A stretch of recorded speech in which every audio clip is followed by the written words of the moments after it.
My dear student, Gurukul coaching centre के YouTube channel में मैं रवि मिश्रा आप सभी का स्वागत करता हूं। आज हम लोग एक्सरसाइज 3.5 के क्वेश्चन नंबर 1 के 3 से क्वेश्चन को देखेंगे। पिछले वीडियो में हम लोग इसके पहले क्वेश्चन 1 और 2 को देख चुके हैं। तो अगर आप चैनल पे नए हैं तो चैनल को सब्सक्राइब करें, वीडियो को लाइक करें और अपने दोस्तों के पास शेयर करें। तो चलिए हम लोग देखते हैं क्वेश्चन नंबर 1 के 3 को। तो क्वेश्चन नंबर 1 का 3 है 3x - 5y बराबर है 20, ठीक है, और 6x - 10y बराबर है 40।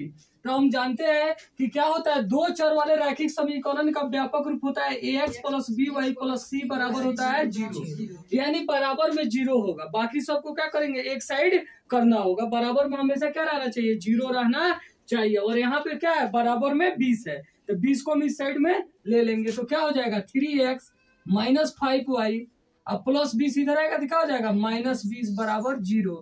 यह हमारा हो जाएगा इक्वेशन 1। क्या हो जाएगा, इक्वेशन 1 हो जाएगा। और यहाँ से बाबू a1 का मान लिखेंगे तो a1 का मान क्या हो जाएगा 3, और b1 का मान लिखेंगे तो b1 का मान क्या हो जाएगा -5, और c1 का मान लिखेंगे तो c1 का मान क्या हो जाएगा -20।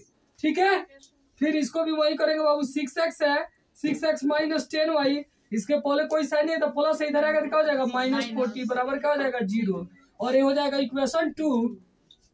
ठीक है, अब यहाँ निकालेंगे बाबू a2 का मान। तो a2 का मान क्या हो जाएगा 6 है, b2 का मान क्या हो जाएगा -10, और फिर हो जाएगा बाबू c2 का मान क्या होगा -40। अब निकालेंगे a1 बटा a2। क्या निकालेंगे बाबू, a1 बटा a2। तो a1 का वैल्यू बाबू रखता है तो a1 का वैल्यू क्या है 3, और a2 का वैल्यू क्या है 6। तो 3 1 जा 3 या 3 2 जा 6, क्या आ गया बाबू 1/2 आ गया। अब b1 बटा b2, तो b1 का वैल्यू क्या है जी, तो b1 का वैल्यू है -5, और b2 का वैल्यू है -10। माइनस माइनस कैंसिल, 5 1 जा 5 और 5 2 जा 10, क्या आ गया 1/2 आ गया। फिर निकालेंगे बाबू, जब देखिए जब a1 बटा a2 और b1 बटा b2 जब दोनों बराबर आ जाता है ना, तो अभी हम लोग क्या करते हैं c1 बटा c2 को निकालते हैं। क्योंकि ये दोनों देख लिए कि ये दोनों बराबर है, तो अब तीसरा चेक करेंगे क्या बाबू c1 बटा c2 को। तो c1 का मान क्या है बाबू, तो -20 है, और c2 का मान क्या है बाबू, तो -40 है। ठीक है, और माइनस माइनस कैंसिल हो गया, 21 जा 20 या 22 जा 40, क्या हुआ 1/2 हो गया। ठीक है, अब क्या देख रहे हैं बाबू कि a1 का मान a1 बटा a2 का मान 1/2, b1 बटा b2 का मान भी 1/2, और c1 बटा c2 का मान भी आ गया 1/2, यानी तीनों मान बराबर आ गया। ठीक है, तो लिखेंगे चूंकि a1 बटा a2 बराबर b1 बटा b2 बराबर है c1 बटा c2, बराबर इस सबका मान कितना है 1/2 है। लिख भी सकते हैं, नहीं भी लिख सकते, इसको कोई दिक्कत नहीं है। लेकिन जब तीनों बराबर होगा तो हम लोग देखे हैं सूत्र में इसका क्या होता है, जब तीनों बराबर होता है तो अपरिमित रूप से अनेक हल होता है। क्या होता है, अपरिमित रूप से अनेक हल लिखेंगे। इसलिए इस समीकरण युग्म का क्या लिखेंगे बाबू, इस समीकरण युग्म का अपरिमित रूप से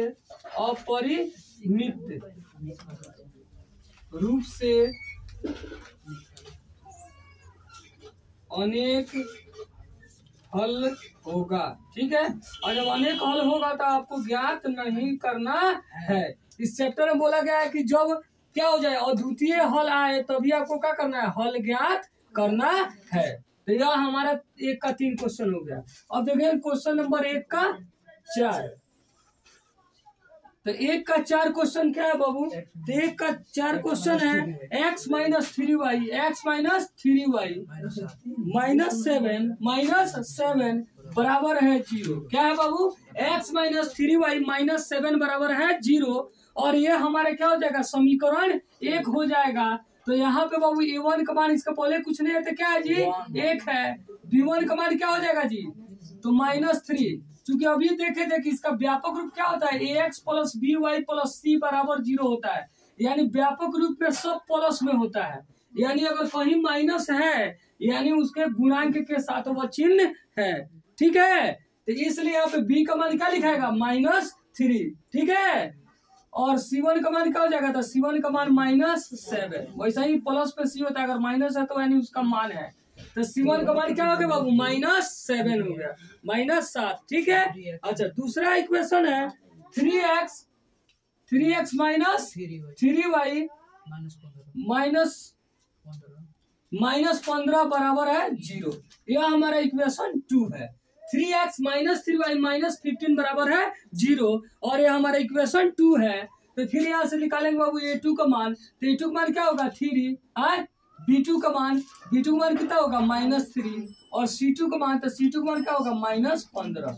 अब निकालेंगे a1 बटा a2, a1 का मान कितना होगा 1 और a2 का मान कितना होगा 3 है। फिर निकालेंगे बाबू b1 बटा b2, तो b1 का मान -3 और b2 का मान भी है -3 और -3 माइनस माइनस कैंसिल हो जाएगा, 3 1 जा 3 है, 3 से 3 क्या होगा 1 बार कट जाएगा, 3 एकम 3 1 बटा 1 यानी 1।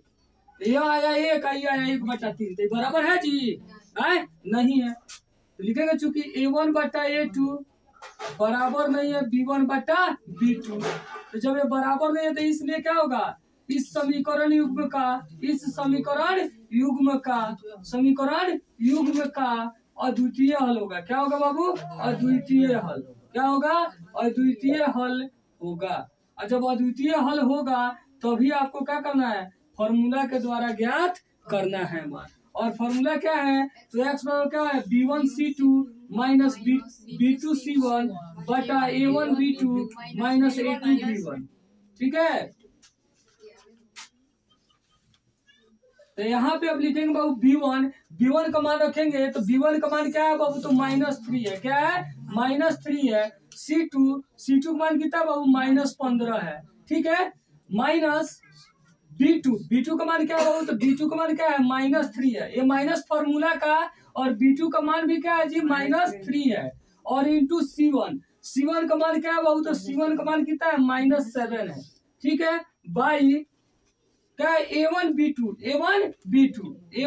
है बाबू। तो a1 का मान देखते हैं, a1 का मान कितना है 1 और b2 का मान कितना है बाबू, b2 का मान कितना है -3 है।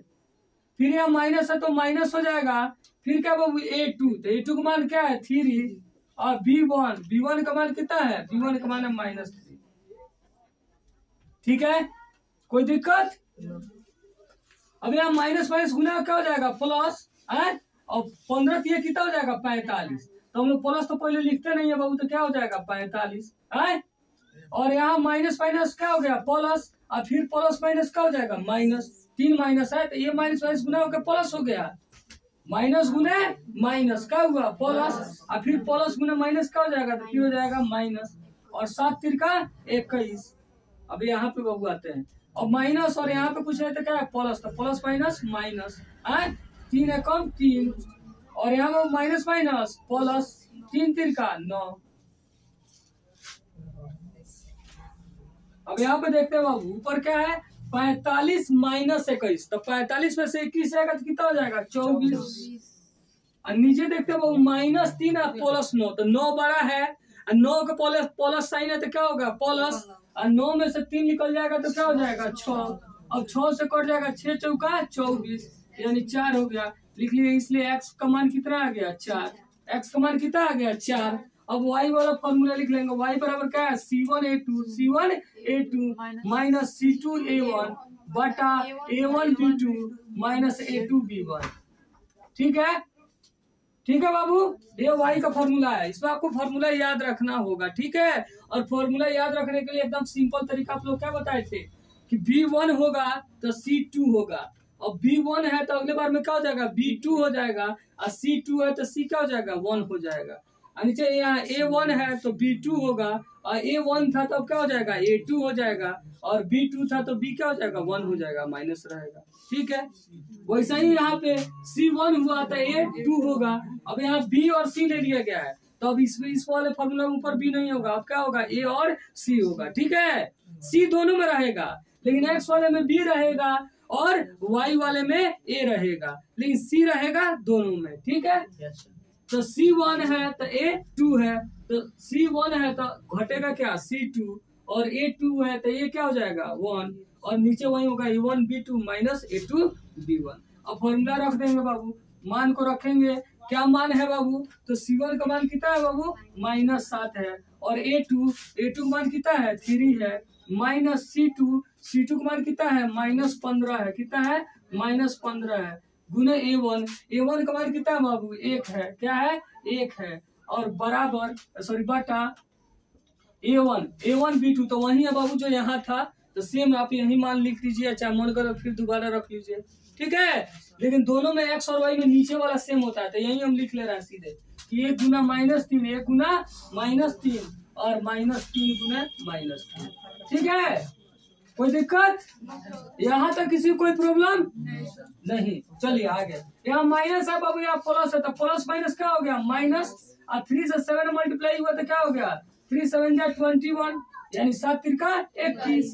अब यहाँ माइनस और माइनस क्या हो गया प्लस, और 15 कम 15 बटा यह तो बाबू क्या होगा प्लस माइनस माइनस, 3 है कम 3, और माइनस माइनस प्लस, 3 3 का 9।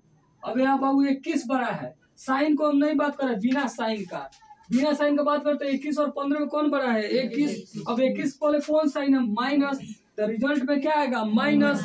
अब 21 में से 15 निकल जाएगा तो क्या हो जाएगा 6, और नीचे हो गया 9 और 3 में कौन बड़ा है, अब तो 9 बड़ा है, 9 के पहले प्लस है तो प्लस तो हम लोग पहले लिखते नहीं है, और 9 में 3 चल जाएगा तो क्या हो जाएगा 6, और 6 से 6 कितना मत कट जाएगा 1, यानी -1 लिख लेंगे। इसलिए x बराबर कितना आया है 4 और y बराबर -1। इस तरह हमारा यह क्वेश्चन हो गया। तो क्वेश्चन नंबर 3 में कोई हल अपरिमित रूप से अनेक हल था तो नहीं ज्ञात करना था। क्वेश्चन नंबर 4 में क्या है द्वितीय हल है, और वर्ग गुणनखंड विधि में उसी का मान ज्ञात करते हैं जिसका द्वितीय हल होता है। इसका हम लोग का मान ज्ञात कर लिए। फिर हम देखते हैं अगले क्वेश्चन को। चलिए तो देखते हैं क्वेश्चन नंबर 2 के 1 को। 2 का 1 क्या क्वेश्चन बोलता है, तो बोला है ए और बी के किन मानों के लिए, ए और बी के किन मानों के लिए निम्नलिखित समीकरणों के युग्मों के अपरिमित रूप से अनेक हल होंगे। यानी इस 2 समीकरण आपको दिया है, और 2 समीकरण में आप लोग को ए और बी, देखो यहाँ पे ए बी दिख रहा है ना, इसमें से आपको क्या करना है ए और बी का मान बताना है। और वैसा ही ए और बी का मान बताना है कि जब इसमें ए और बी के मान को रखा जाए, ये तो समीकरण को हल करने पर क्या है अपरिमित रूप से अनेक हल आए। फिर से समझिए, क्वेश्चन बोल रहा है कि ए और बी के तो हम देखेंगे इक्वेशन में ए और बी है कहाँ, तो पहले इक्वेशन में तो नहीं है, दूसरे इक्वेशन में है ए बी दिख रहा है। अच्छा, निम्नलिखित समीकरणों के युग्म, यानी ये दोनों समीकरण के बारे में, युग्म माने जोड़ा, यानी दोनों समीकरण के बारे में बोला जा रहा है कि अपरिमित रूप से अनेक हल होंगे। माने ए और बी का कौन मान होगा, जिस मान को हम रखेंगे तो ये दोनों समीकरण का क्या होगा अपरिमित रूप से अनेक हल होगा। वैसा ही आपको क्या करना है ए और बी का मान ज्ञात करना है। तो यहाँ पे लिख लेंगे, हम हल कर रहे हैं बाबू, हल में लिखेंगे क्या लिखेंगे, क्योंकि समीकरण युग्मों का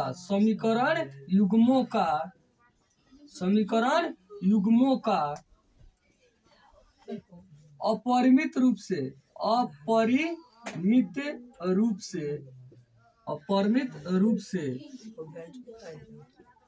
अनेक हल होने के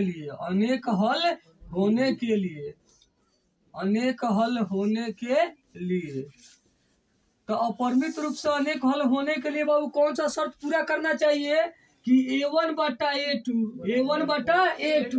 बराबर क्या आना चाहिए B1 बटा B2 और बराबर आना चाहिए C1 बटा C2।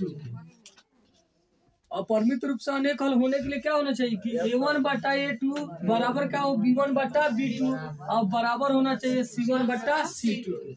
तो यहाँ पर हम लोग क्या करेंगे, पहले A1 B1 C1 का मान लिख लेंगे। तो A1 B1 और C1 का मान लिखने के लिए हम लोग तो इक्वेशन को लिखे नहीं। अच्छा, यहाँ पे पहले हम क्या करेंगे, इक्वेशन से क्या करेंगे A1 B1 और C1 का मान पहले लिख लेंगे, तब इसको आगे हम लोग सॉल्व करेंगे। तो यहाँ पे इक्वेशन लिखता है तो पहले क्या हो जाएगा बाबू इक्वेशन, तो 2x प्लस 3y अब प्लस 7 है, इधर आएगा तो क्या हो जाएगा -7 बराबर 0। यह हमारा क्या हो गया, यह क्या हो जाएगा, यह हो जाएगा हमारा इक्वेशन 1। नहीं, जो क्वेश्चन में दिया उसे इक्वेशन 1 निकाले, तो इक्वेशन 1 से A1 का मान कितना हो जाएगा आपका, A1 का मान क्या हो जाएगा 2, B1 का मान कितना हो जाएगा बाबू 3, और यहाँ +7 था तो बराबर किधर है तो क्या हो गया -7, यानी C1 का मान कितना आ गया -7। फिर दूसरा जो इक्वेशन के लिए क्या दिया बाबू, a minus B into X है, क्या है a minus B into X plus a plus B into Y, a plus B into Y, अब बराबर है बाबू 3a प्लस बी और -2। तो देखिए बाबू जैसे इस +7 को हम इधर भेजे तो -7 हो गया ना, वैसा ही इसको एक संख्या हम मान लेंगे, टोटल को क्या मान लेंगे, एक संख्या मान लेंगे। तो अगर टोटल को एक संख्या अगर मान ले बाबू तो इसका पहले कोई साइन नहीं है तो क्या है प्लस है, टोटल को एक मान ले तो इसके पहले कोई साइन नहीं है तो क्या है बाबू प्लस है, तो टोटल दूसरे साइड में आएगा तो क्या हो जाएगा माइनस, यानी इधर इसको कैसे लिख सकते हैं हम a minus B into X plus a plus B into Y, और बाबू ये इसका पहले कोई साइन नहीं था प्लस था, टोटल का पहले क्या हो जाएगा -3a प्लस बी -2, और इधर क्या बच जाएगा 0। टोटल को दूसरे साइड में ले लिए, ये हो गया हमारा इक्वेशन 2। ठीक है, तो हमारा a2 का मान क्या हो जाएगा बाबू, तो a2 का मान क्या हो जाएगा क्या हो जाएगा a माइनस बी, अब b2 का मान क्या हो जाएगा a प्लस बी, और c2 का मान ये टोटल हो जाएगा क्या हो जाएगा -3a प्लस बी -2। कोई दिक्कत, तो हम यहाँ a1 b1 c1 और a2 b2 c2 का मान निकाल लिए। और अभी हम देखे हैं कि समीकरण युग्मों का अपरिमित रूप से अनेक हल होने के लिए क्या होना चाहिए, a1 बटा a2 बराबर b1 बटा b2 और बराबर होना चाहिए c1 बटा c2। लिखेंगे इसलिए, अब इस मान को हम बाबू रख देंगे, लिखेंगे इसलिए। अब यहाँ पे लिख लेते हैं क्या है कि a1 बटा a2 बराबर b1 बटा b2 अब बराबर क्या बाबू c1 बटा c2।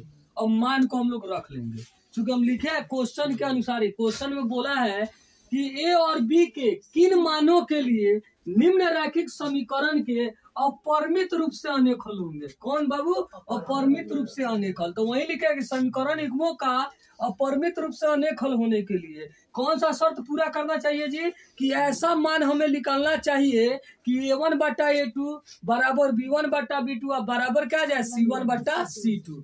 तो उसी पर हम इस मान को रख के क्या करेंगे, सॉल्व कर देंगे, हमारे a और b का मान क्या हो जाएगा, प्राप्त हो जाएगा। तो इसको लिख लिए।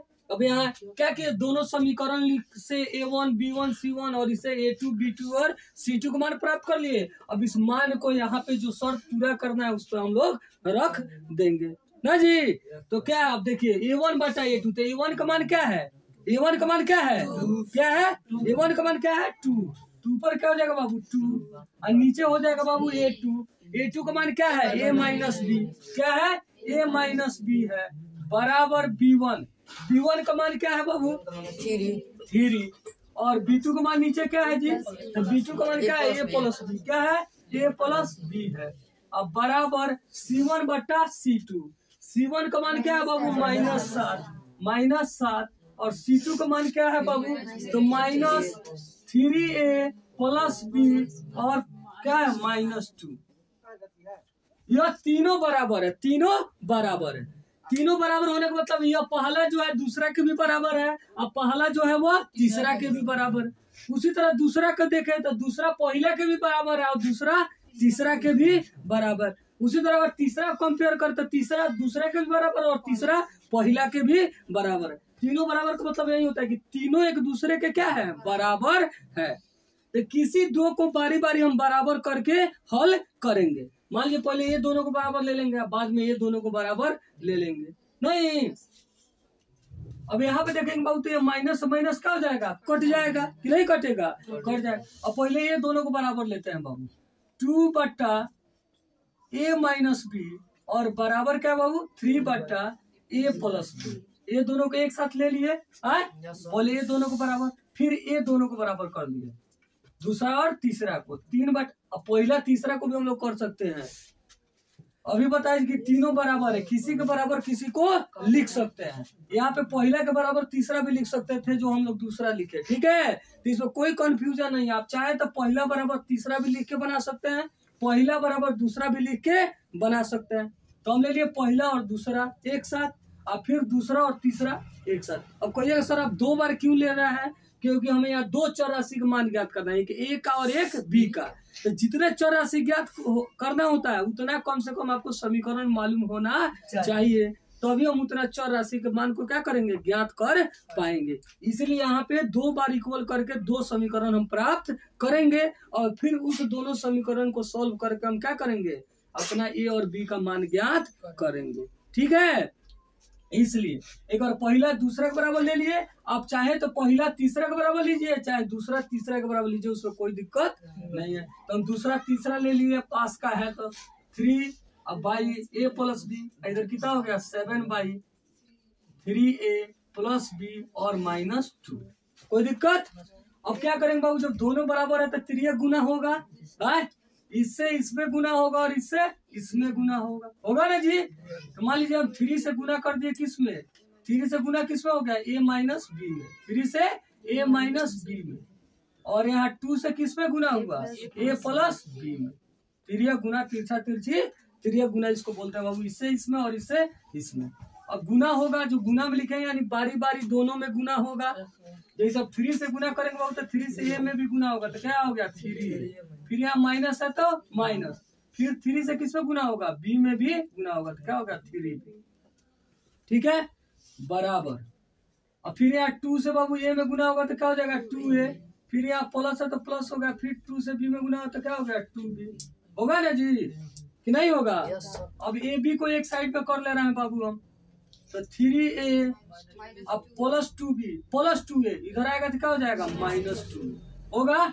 अब -3b पहले से है -3b। अच्छा एक काम करते हैं, a को एक साइड है b को एक साइड में कर देते हैं, तो a को इधर खींच लिए तो प्लस 2a इधर आया तो क्या हो गया -2a, कोई दिक्कत। अच्छा यहाँ पहले से क्या है प्लस में 2b, अब -3b दूसरे साइड में जाएगा तो क्या हो जाएगा +3b हो जाएगा। फिर ध्यान समझिए, यहाँ 3a है, अब a को ये साइड कर लिए बाबू, यहाँ +2a था इधर आया तो क्या हो गया -2a, और b को b के साइड भेज दिए, तो यहाँ पहले ही से क्या था 2b था, क्या था 2b था। अब -3b इधर गया तो क्या हो गया +3b। अब यहाँ पे क्या हुआ बाबू, 3a में से 2a चल गया, 3a में से 2a निकल गया, तो कितना बच गया 1। और यहाँ पे क्या हुआ बाबू, यहाँ क्या हुआ आपका 3 और 2a मिलके 3b और 2b और 3b 2b और 3b मिल कितना हो गया 5b। यानी यहाँ पे आपका ये का मान मालूम चल गया कि ये का मान कितना है 5b है। ठीक है, इसको चाहे तो हम लोग क्या मान सकते हैं, यहाँ पे समीकरण 3 मान सकते हैं। इसको यहीं पे रहने दीजिए, दूसरा हम इसको ना बराबर लेना है, तो इसको यहाँ पे लिख के बना रहे हैं 3/a प्लस बी बराबर, मैंने ये दोनों को ले रहा है, एक बार ये दोनों को बराबर लेकर सॉल्व किए, अब ये दोनों को बराबर लेकर हम सॉल्व कर रहे हैं 7/3a प्लस बी और -2। ठीक है, अब इसको यहाँ से मिटा रहे हैं, यहाँ से बना रहे हैं। ठीक है, फिर इसमें भी बाबू क्या करेंगे, हम 3 गुना करेंगे, इससे इसमें गुना होगा और इससे इसमें गुना होगा। तो चलिए 3 से गुना हुआ, 3 से गुना हुआ किसमें बाबू 3a प्लस बी और -2 में, और फिर 7 से गुना हो जाएगा किसमें बाबू, तो 7 × a प्लस बी।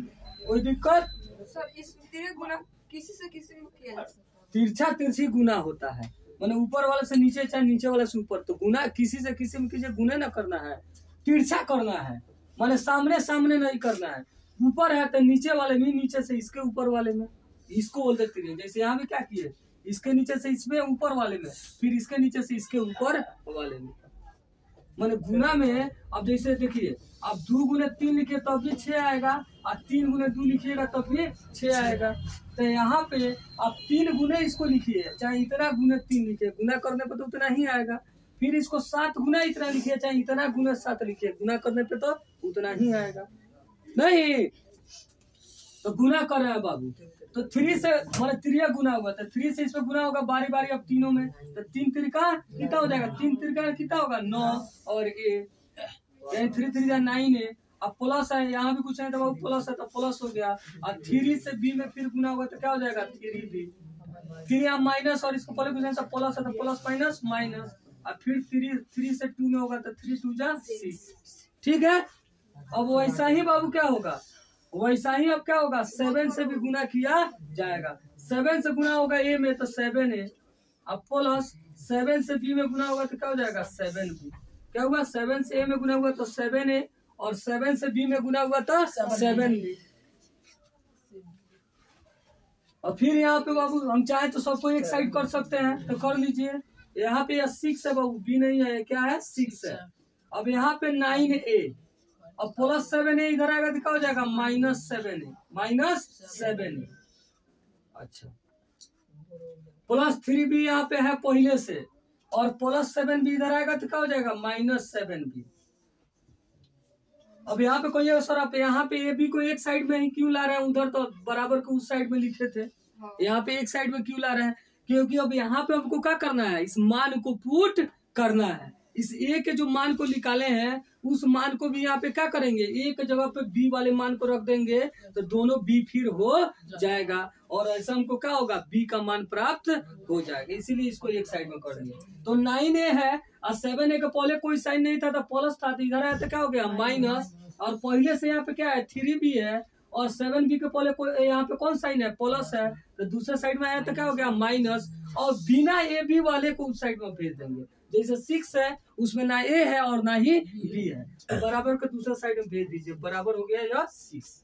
ठीक है, अब यहाँ पे क्या हुआ बाबू, अब 9a में से 7a निकल गया तो क्या हुआ 2a, 2a हुआ, 9a में 7a चला गया था 2a। अब यहाँ 7 और 3 की बात करें बाबू तो 7 बड़ा है बिना साइन का, तो 7 बड़ा, और 7 पहले माइनस साइन है तो क्या हो गया माइनस, और 7 से 3 चल गया तो क्या हो गया 4, और क्या हो गया b बराबर हो गया 6।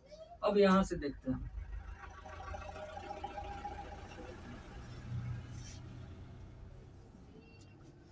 क्या आया हमारा इक्वेशन बाबू, तो इक्वेशन हमारा आ गया 2a - 4b बराबर आया है 6। क्या आया है 2a - 4b बराबर है 6। तो यही इक्वेशन हम यहाँ लिख रहे हैं। तो बाबू आप एक काम करते हैं, यहाँ पे 2 क्या हो गया 2, और a जो है a, अब a का मान यहाँ से समीकरण 3 से हम रखते हैं।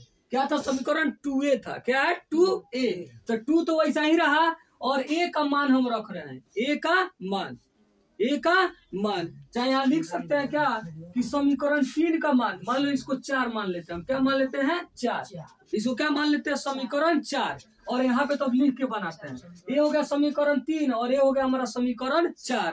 तो हम लिखते हैं अब समीकरण 3 का मान समीकरण 4 में रखने पर, समीकरण 3 का मान समीकरण 4 में रखने पर लिखते हैं यहाँ पे बाबू समीकरण 3 का मान, समीकरण 3 का मान समीकरण 4 में रखने पर, समीकरण 3 का मान कहाँ रखना है बाबू 4 में, समीकरण 3 का मान रखना है 4 में। तो पहले चौथा समीकरण को हम लिख लेते हैं, तो क्या है चौथा समीकरण बाबू, तो 2a - 4b और बराबर है 6। अब यहाँ पे समीकरण 3 में किसका मान है जी, a का मान है, किसका मान है a का, यानी हमारा समीकरण में 2 और a का मान 3 से रख देना है। तो 3 में a का मान क्या है, क्या है a का मान 5b, तो क्या होगा बाबू 5b, अब पहले से क्या है -4b बराबर क्या है बाबू 6, बराबर है 6। अब यह क्या हो गया जी 5 2 जा 10b, 5 2 जा 10 और b -4b और बराबर कितना हो गया 6। अब 10b से 4b चला गया, 10b से 4b तक कितना भी आया 6 और b आया, और इधर भी है बाबू 6। अब 6 से 6 कितना कट गया 1, कट गया ना जी, तो b का मान कितना आ गया 1, b का मान 1। अब इस b के मान को क्या करेंगे समीकरण 3 में रख देंगे, हमारा a का मान निकल जाएगा ना जी। तो लिखेंगे b का मान समीकरण 3 में, समीकरण 3 में रखने पर, तो समीकरण 3 में रखने पर समीकरण 3 लिख लेंगे a बराबर 5b, a बराबर 5b, तो a बराबर 5 गुने b का मान कितना आ गया 1, तो 5 कौन जा 5, इसलिए a बराबर कितना हो गया बाबू 5 और b बराबर क्या हो गया 1। हमारा a और b का मान क्या हुआ प्राप्त हो गया। ठीक है, तो अब a और b का मान जो प्राप्त हुआ, शर्त यही था बाबू कि जब a और b का यहाँ मान रखे तो समीकरण का क्या होना चाहिए अपरिमित रूप से अनेक हल होना चाहिए। तो हम एक बार चेक करते हैं कि जो बनाए उसे हल आ रहा है कि नहीं। तो देखिए यहाँ पे तो पहले समीकरण आपका स्पष्ट है कि 2x + 3y = 7 है, और इससे अगर हम दूसरा लिखते हैं तो क्या प्राप्त होगा, एक बार देखते हैं हम लोग बाबू। तो यहाँ है a माइनस बी, तो a का मान हो गया 5 और b का माइनस है 1। 5 में से 1 घटाएंगे तो क्या हो जाएगा 4।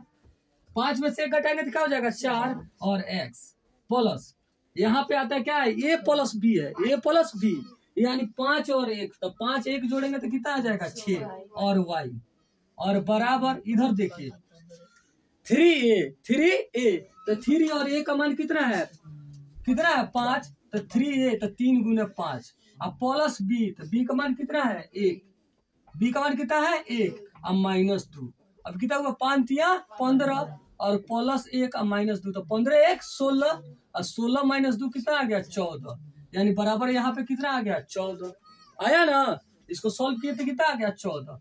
अब देखिए मान निकाल के कि बराबर आ रहा है कि नहीं। अब यहाँ पे देखिए जैसे बाबू निकालेंगे a1 बटा a2, a1 बटा a2, तो a1 का मान 2 और a2 का मान कितना है 4 है ना। यहाँ a1 का मान क्या है 2 और a2 का मान क्या है 4, हम निकाले अभी तो आया है ना 4, तो इसको a हो गया 1 2 एकम 2 और 2 दूनी 4 कितना है 1 बटा 2 आया है। फिर निकालते हैं b1 बटा b2, तो b1 का मान कितना है 3 और b2 का मान कितना है 6, तो 3 एकम 3 और 3 दूनी 6 1 बटा 2 आया। और फिर इधर दोनों को खींचेगा बाबू, प्लस 7 है तो इधर आएगा तो माइनस 7, उसी तरह प्लस 14 इधर आएगा तो क्या हो जाएगा माइनस 14, माइनस माइनस कट गया 7 एकम 7 और 7 दूनी 14, तीनों मान बराबर आ गया कि नहीं 1/2 1/2 1/2, यानी जब तीनों बराबर होता है हम लोग जानते हैं कि a1 बटा a2 बराबर b1 बटा b2 बराबर c1 बटा c2, तभी क्या होता है अपरिमित रूप से अनेक हल होता है। इससे क्या समझे कि आप जो मान निकाले हैं एकदम आपका क्या है राइट है, a का मान 5 होगा और b का मान क्या होगा 1 होगा, और इस तरह हम लोग इसको जांच करके भी देख लिए।